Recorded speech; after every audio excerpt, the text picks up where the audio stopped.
സംസ്ഥാനത്തെ driving test പരിഷ്കാരത്തെ തുടർന്ന് വിജയം 40 മുതൽ 45% കുറഞ്ഞു എന്ന റിപ്പോർട്ട് ചെയ്യാൻ നേരത്തെ പ്രേക്ഷകരോട് പറഞ്ഞു.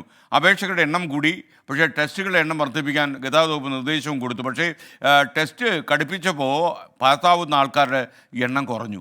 ഹരികൃഷ്ണൻ ചേരുന്നു തിരുവനന്തപുരത്ത് നിന്ന്. Harikrishnan, good morning. എന്തൊക്കെ വിവരങ്ങൾ?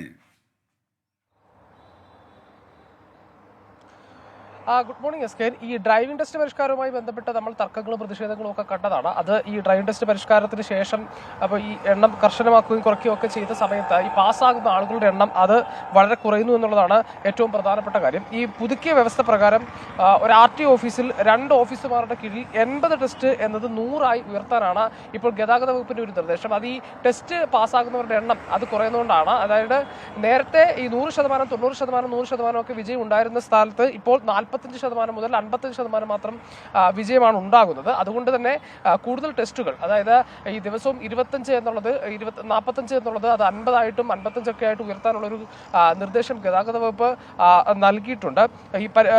ഈ അതുമാത്രമല്ല, ഈ പരിഷ്കാരം കൊണ്ടുവരും മുമ്പ് നമുക്കറിയാം കേരളത്തിലാകെ 17 RTO ഓഫീസുകളിലും 69 ജോയിന്റ് RTO ഓഫീസുകളിലുമായി 8,000-8,500 പേരൊക്കെ ഒരു ദിവസം ജയിച്ചിരുന്ന സ്ഥാനത്ത് ഈ സമയം ഇപ്പോൾ 6,500-7,000 പേരൊക്കെയാണ് ജയിക്കുന്നത് എന്നുള്ളതാണ് ഏറ്റവും പ്രധാനപ്പെട്ട കാര്യം. ഏതായാലും ഈ ടെസ്റ്റുകളുടെ എണ്ണം കൂട്ടുക എന്നുള്ളത് മാത്രമാണ് ഇതിൽ ഏറ്റവും പ്രധാനമായിട്ടും ഗതാഗത വകുപ്പ് നൽകിയിരിക്കുന്ന ഒരു നിർദ്ദേശം. കാരണം ഇത്തരത്തിൽ ആളുകളുടെ എണ്ണം കുറയുന്നത് കൊണ്ട്, അല്ലെങ്കിൽ ആളുകൾ ഈ തോൽക്കുന്നവരുടെ എണ്ണം കുറയുന്നത് കൊണ്ട് തന്നെ ഈ അപേക്ഷകരുടെ എണ്ണം കൂടുന്നുണ്ട്, അവരുടെ കാത്തിരിപ്പ് കൂടുന്നുണ്ട്. അപ്പോൾ അത് ഒഴിവാക്കുന്നതിന് വേണ്ടിയിട്ട് ആളുകളെ ബുദ്ധിമുട്ടിക്കേണ്ട എന്നൊരു രീതിയിലേക്കാണ് ഗതാഗത വകുപ്പ് നീങ്ങുന്നത്. ഏതായാലും ഈ ടെസ്റ്റുകളുടെ എണ്ണം കൂട്ടിക്കൊണ്ട് കൂടുതൽ ആളുകളെ പങ്കെടുപ്പിച്ചുകൊണ്ട് ഉള്ള ഒരു നിർദ്ദേശമാണ് ഈ കഴിഞ്ഞ ദിവസം മന്ത്രിതല തലത്തിൽ നിന്ന്, അതായത് ഗതാഗത വകുപ്പ് മന്ത്രി തന്നെ ഈ നിർദ്ദേശം നൽകിയിട്ടുള്ളത്. ഏതായാലും ഈ ഗതാഗത പരിഷ്കാരത്തിന് ശേഷം ഈ ടെസ്റ്റുകളുടെ എണ്ണം അത് എടുക്കുന്നവരുടെ എണ്ണം കുറയുന്നു, അല്ലെങ്കിൽ പാസ്സാവുന്നവരുടെ എണ്ണം കുറയുന്നു എന്നുള്ളതാണ് ഏറ്റവും പ്രധാനപ്പെട്ട കാര്യം. S K.